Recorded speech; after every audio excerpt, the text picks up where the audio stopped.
Itu. Waalaikumsalam warahmatullahi wabarakatuh. Waalaikumsalam. Terima kasih kepada Bu Dwi Pratiwi Wulandari sebagai dosen pengampu mata kuliah pengendalian mutu. Baiklah, kami dari kelompok 4 akan mempresentasikan hasil diskusi kami mengenai dukungan atau klausal 7. Terlebih dulu perkenalkan anggota kelompok kami, saya Rika Syaputri Ayu sebagai moderator, Zaratun Hanifah sebagai notulen, Al-Muzaki sebagai pemateri, Sri Mulyani sebagai pemateri, Hakim Fadilah sebagai pemateri, dan Rizky Rahmat Wahyudi sebagai pemateri. Baiklah, materi pertama akan dijelaskan oleh Al-Muzaki. Kepada Al-Muzaki dipersilahkan. Ya, 1. Sumber daya. 1. Sumber daya umum. Menentukan dan menyediakan sumber daya yang dibutuhkan untuk sistem manajemen mutu.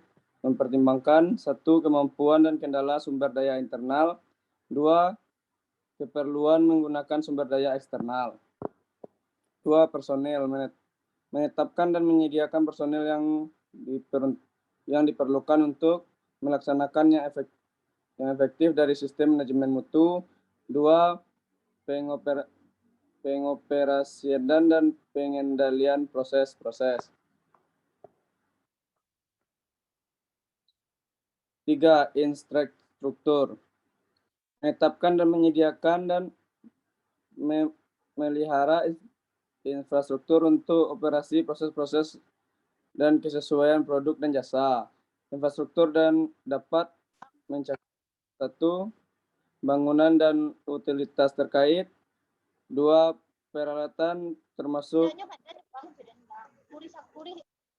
4. Transportasi. 5. Teknologi informasi dan komunikasi. 4. Lingkungan untuk pengoperasian proses. Organisasi harus menetapkan, menyediakan, dan menjaga lingkungan yang diperlukan untuk pengoperasian dari proses dan untuk mencapai kesesuaian dari produk dan pelayanan. Lingkungan bisa mencakup faktor manusia dan fisikal, misalnya sosial, psikologikal, dan fisikal. Next.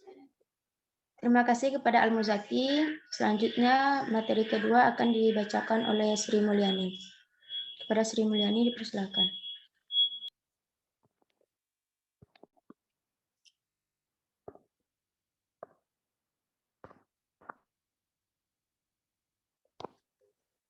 Baik, saya akan melanjutkan pembacaan materi, yaitu 2 kompetensi. 1. Menetapkan kompetensi yang diperlukan dari personil yang pekerjaannya mempengaruhi kinerja dan efektivitas sistem manajemen mutu. 2. Mengambil tindakan untuk memperoleh kompetensi yang diperlukan dan mengevaluasi efektivitas dari tindakan yang diambil. 3. Memastikan personil kompeten atas dasar pendidikan, pelatihan, atau pengalaman. 4. Menyimpan informasi, didokumentasikan sebagai bukti kompetensi.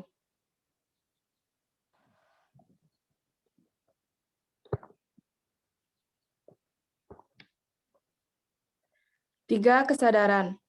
Memastikan personil menyadari kualitas kebijakan, sasaran mutu yang relevan, kontribusi mereka terhadap efektivitas sistem manajemen mutu, termasuk manfaat peningkatan kinerja, implikasi dari ketidaksesuaian dengan persyaratan sistem manajemen mutu.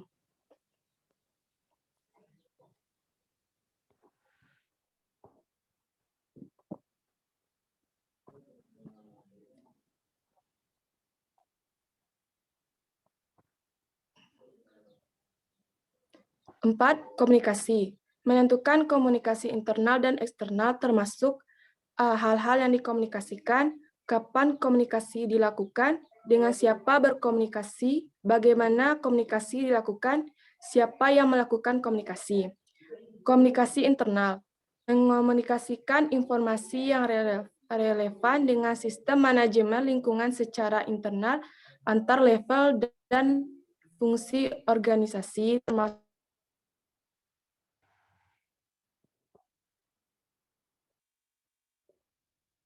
personil yang melakukan pekerjaan di bawah kendali organisasi, berkontribusi terhadap peningkatan berkelanjutan. Komunikasi eksternal. Organisasi harus mengomunikasikan informasi yang relevan untuk sistem manajemen lingkungan sebagaimana yang ditetapkan oleh proses komunikasi organisasi dan sebagaimana yang dipersyaratkan oleh pemenuhan kewajiban. Baik, saya kembalikan kepada moderator. Baiklah, selanjutnya materi yang akan dijelaskan oleh Rizky Rahmat Bayudi. Kepada Rizky Rahmat Bayudi dipersilahkan. Baiklah, informasi terdokumentasi yang kelima. Yang pertama, umum informasi terdokumentasi, termasuk informasi terdokumentasi yang diperlukan standar internasional ISO, yaitu seperti informasi terdokumentasi yang diperlukan organisasi untuk efektivitas SMM. Lalu kedua, pembuatan dan pembaharuan. Yang pertama, memastikan secara identifikasi dan deskripsi atau misjudul, tanggal penulisan atau nomor referensi. Lalu memastikan secara tepat format seperti bahasa, versi software, grafis, dan media kertas elektronik. Lalu dikaji dan disetujui untuk kesesuaian dan kecukupan. Yang ketiga, pengendalian informasi terdokumentasi. Informasi terdokumentasi yang diperlukan harus dikendalikan untuk memastikan, yaitu ketersediaan dan kesesuaian untuk digunakan, di mana dan kapan diperlukan. Lalu dilindungi secara memadai, atau misalnya dari hilangnya kerahasiaan penggunaan yang tidak benar atau kehilangan integritas. Untuk mengendalikan informasi terdokumentasi harus dapat penanganan aktivitas-aktivitas untuk, yaitu distribusi, akses pengambilan dan penggunaan, lalu penyimpanan dan pemeliharaan, termasuk pemeliharaan keterbacaan, lalu pengendalian perubahan atau misalnya kontroversi, lalu terensi dan disponsi.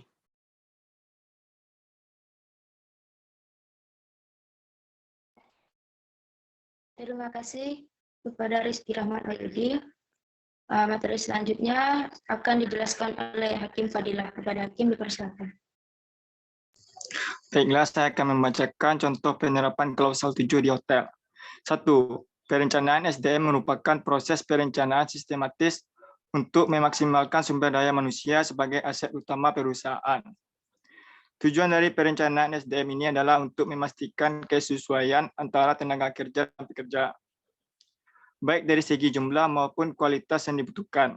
Proses ini didasari oleh supply dan demand dalam konteks SDM perusahaan. Perencanaan SDM yang terdapat di dalam hotel yang dilakukan karena adanya pengembangan hotel mempunyai arti yang sangat penting. Hal tersebut dianggap penting karena dalam mengelola usaha hotel di dalamnya didukung oleh SDM yang berkualitas yang mampu melayani konsumen dengan sangat baik. Kemudian yang kedua, contoh kompetensi yang di mana setiap karyawan hotel sebelum melakukan pekerjaannya dilakukan pelatihan internal dan eksternal untuk mengetahui kompetensi dari karyawan agar dapat memberikan tugas kepada orang yang tepat dan kompeten, serta melakukan rekrutmen. Next.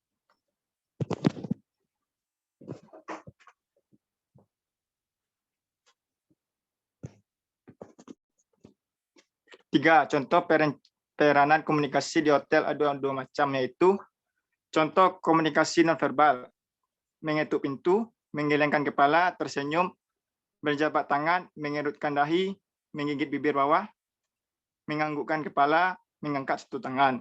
Kemudian contoh komunikasi verbal, check-in di hotel atau pendaftaran. 4. Contoh informasi terkomentasi antara lain prosedur, instruksi kerja, foto, video, sampel soft copy, rekaman, drawing, dan dokumen-dokumen yang terkomunikasi lainnya di tempat kerja. Sekian, saya kembalikan ke moderator. Baiklah, hanya itu materi dari kelompok 4. Apakah ada tanggapan dari kelompok 3 sebagai kelompok penanggap.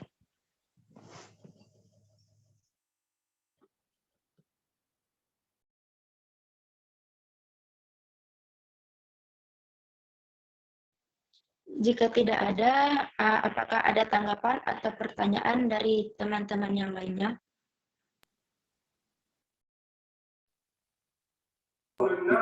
Izin kelompok 4 saya ingin bertanya.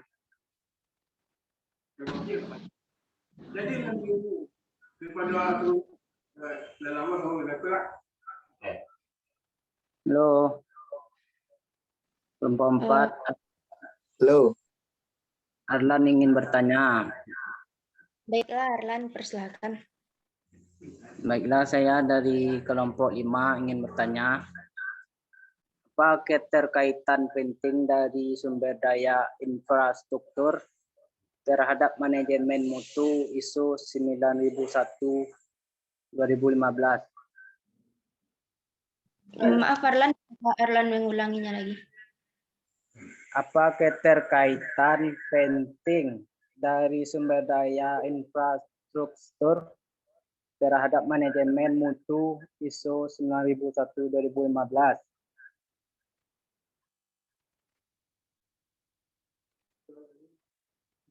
Terima kasih.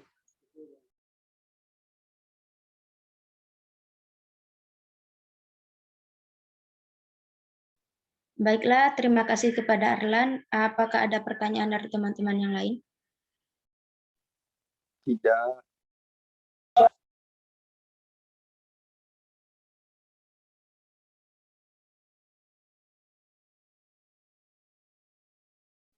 Baiklah, beri waktu kami untuk menjawab pertanyaan dari Arlan.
Baiklah, pertanyaan dari Erlan yang akan dijawab oleh Rizky Rahmat Wahyudi.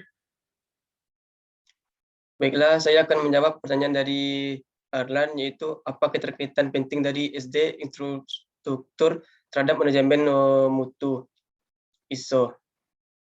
Itu organisasi harus menentukan, menyediakan dan merawat infrastruktur yang diperlukan untuk pengoperasian dari proses dan untuk mencapai kesesuaian dari produk atau pelayanan.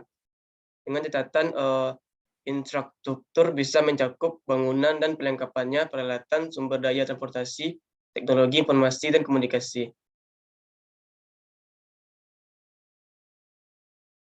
Itu saja.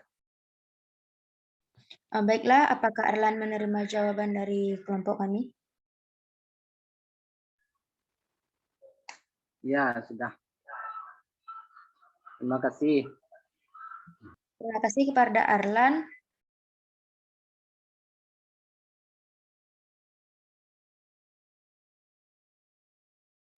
Apakah masih ada pertanyaan atau tanggapan dari teman-teman yang lain?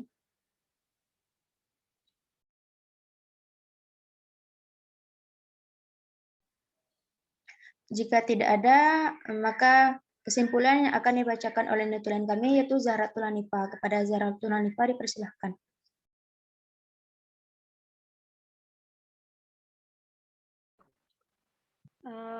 Baiklah, saya akan membacakan hasil diskusi pada hari ini. Organisasi harus menetapkan dan menyediakan sumber daya yang diperlukan untuk memastikan hasil yang valid dan bisa dipercaya bila pemantauan atau pengukuran digunakan untuk memverifikasi kesesuaian produk dan pelayanan terhadap persyaratan. Organisasi harus menetapkan pengetahuan yang diperlukan untuk pengoperasian dari prosesnya dan untuk mencapai kesesuaian dari produk dan pelayanan. Pengetahuan ini harus dijaga dan disediakan sejauh yang diperlukan. Saat ada perubahan dan kebutuhan dan tren, organisasi harus memperhatikan pengetahuan yang ada dan menentukan cara untuk mendapatkan atau mengakses pengetahuan tambahan yang diperlukan dan pemutakhirannya. Organisasi harus menentukan kompetensi yang diperlukan dari personilnya dengan pekerjaan yang berpengaruh pada kinerja dan efektivitas dari SMM K3. Mengkomunikasikan informasi yang relevan dengan sistem manajemen lingkungan secara internal, antar level dan fungsi organisasi, termasuk perubahan terhadap sistem manajemen lingkungannya yang sesuai dan memastikan proses komunikasinya memungkinkan personil yang melakukan pekerjaan di bawah kendali organisasi berkontribusi terhadap peningkatan berkelanjutan. Organisasi harus mengkomunikasikan informasi yang relevan untuk sistem manajemen lingkungan, sebagaimana yang ditetapkan oleh proses komunikasi organisasi dan sebagaimana persyaratan oleh pemenuhan kewajibannya. Baiklah, saya akan kembalikan kepada moderator. Terima kasih kepada Zahratul Hanifah. Dengan berakhirnya kesimpulan dibacakan oleh notulen tadi, mungkin hanya di sini sampai di sini hasil.